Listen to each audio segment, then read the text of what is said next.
This is Gabriel, not his real name or voice. In 2022, he and his team started developing the second phase of the operation, the booby-trapped pagers. He found out that Hezbollah was buying pagers from this company in Taiwan called Gold Apollo. This is the pager that Hezbollah was using. So it's very sleek, it's very shiny, and it certainly can fit in a pocket. So what did you do to change this, to make it into a bomb? Imagine spending 10 years meticulously planning one operation. 10 years of embedding agents, building trust, and developing tools for a single strike. That's exactly what Mossad, the world's most elite and dangerous intelligence agency, did against Hezbollah. And this Sunday, retired Mossad agents will step out of the shadows to 60 Minutes for the first time to reveal how they pulled it off. We're talking about a mission that used explosive rigged communications devices to devastate Hezbollah's ranks and infrastructure. But this story isn't just about what happened. It's about why it happened and what it means for Israel and its adversaries and enemies moving forward. And on this episode, I'm going to break it all down. The operation, the tactics, the psychological warfare behind it. Plus, I'm going to share some insights you're not going to hear anywhere else, including on this 60 Minutes piece that's coming up. Let's pregame the Mossad on this upcoming 60 Minutes episode.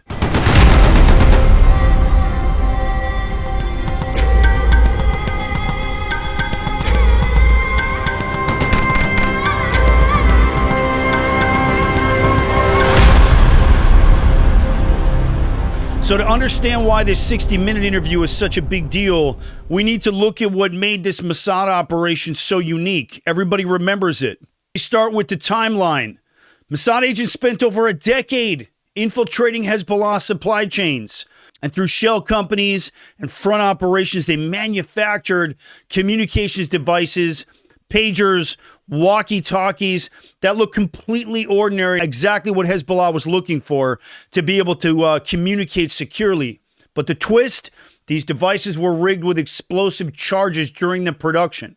And over the years, they were smuggled into Hezbollah's networks completely undetected over years. Then in September of 2024, Mossad coordinated a simultaneous detonation of these devices, targeting Hezbollah operatives across Lebanon and Syria. Everybody remembers the footage. So here's what I've learned from some of my sources in Israel. This wasn't just about taking out key targets. It's about dismantling Hezbollah's command and control structure.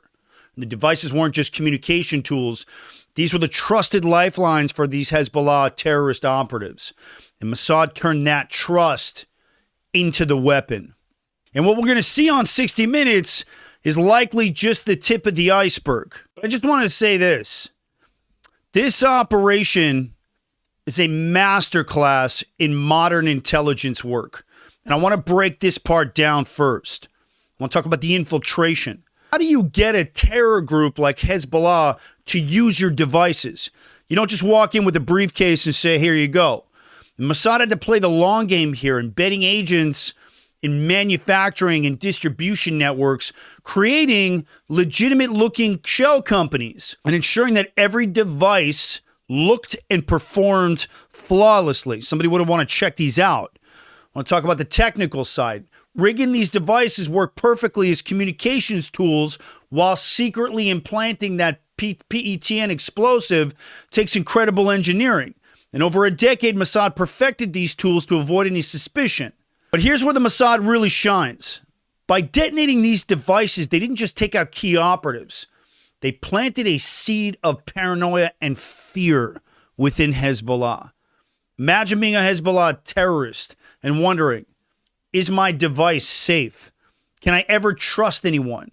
That's the kind of fear that's even more destructive than the actual explosive. And from my experience in Israeli special operations, I know what the psychological toll can do. One mistake can blow this entire operation, and Mossad's ability to execute this flawlessly just shows how their patience and attention to detail is second to none.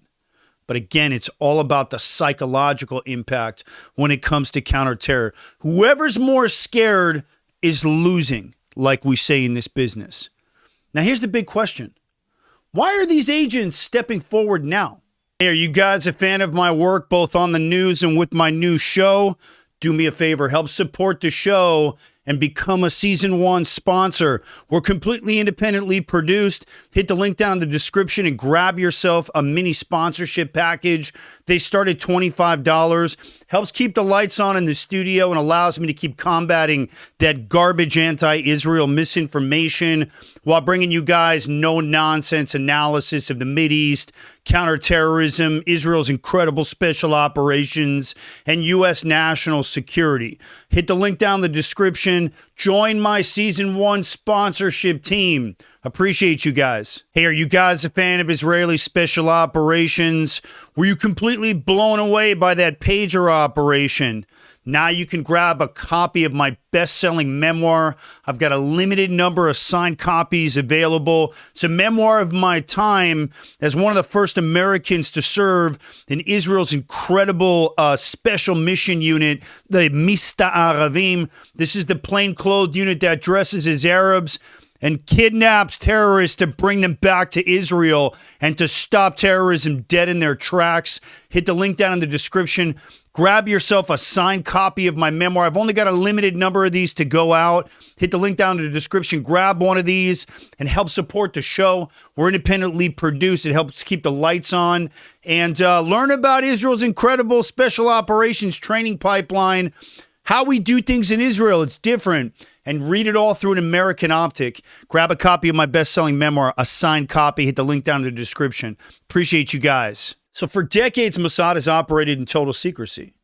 But this interview marks a shift. Why? Why now? Let me tell you what I think. I think this isn't just for Hezbollah. I think this is about Iran and any other terror proxy of Iran's that's watching. Mossad is saying and signaling, we're not just in the shadows. We're in your systems, your supply chains, in every part of your world. And they're controlling the narrative. And Israel often faces criticism for its counterterrorism methods. And I think this interview is a chance for Mossad to tell their side of the story, showing the world why these operations aren't just strategic, but they're necessary for Israel's survival. Let's talk about the human element. These agents are human beings who've sacrificed years of their lives to protect Israel. This could also be about getting some closure and getting some PR on their work. Or maybe it's just about legacy. These guys are retiring and sharing their story of what it takes to defend the only Jewish state on the planet, surrounded by 21 Arab nations who were trying to push them into the ocean. So the PR thing could be a big piece of it as well. Now, I want to hear from you guys. What do you think motivates these agents to come forward now? Is this about sending a message and controlling the narrative? Or is this something else entirely different? Do me a favor, drop your thoughts and comments down below and let me know what you guys think. And here's one more question for you. Would you support an operation like this if it took a decade to plan? Why or why not? Let's talk about it. 10 years is a long time. Is that something you would be willing to dive into for the safety of your country? So let me close with this. What can we expect from Sunday's 60-minute interview? One, I think this is going to be a pretty unique, rare glimpse into that precision and patience of Mossad operations, the long game that Mossad plays. Two, I think it's going to send a clear warning to Israel's enemies. Mossad is 10 steps ahead. Al tachshov hazeh afilu. Don't even think about it. And three, it's that human perspective on the sacrifices made by those protecting Israel. So here's what I need from you guys. If you found this episode insightful, do me a favor, share it with someone who needs to hear this. Subscribe to the channel so you don't miss anything. And let me know what you guys think of the 60-minute interview after you watch it. I'm curious to hear your thoughts.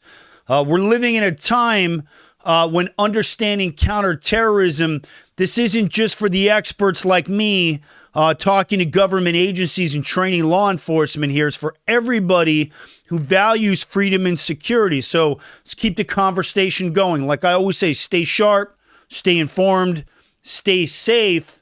And I appreciate you guys watching. I'm going to come back to this for a part 2 to debrief post episode and break it down and let you guys know what I thought of the entire thing. The Aaron Cohen Show is sponsored by the Cherry's Deep Concealment Holster. Same holster I trained Keanu on for the John Wick franchise. Runs below the waistband. This thing is never going to fall off you. Also, zero digging into your gut because of where it rides. Also, this thing is a lightning fast draw with just a little bit of training. Hit the link down in the description. There's a bit of a lead time right now due to demand. So this is a pre-order, but trust me, these are worth it. Grab yourself one of these bad boys. You're not going to find a more comfortable appendix inside the waistband holster anywhere on the planet. Hit the link down in the description. Pre-order one of these now. And finally carry with comfort and proper concealment. I'm Aaron Cohen. You're watching The Aaron Cohen Show, and I will catch you guys on the next one.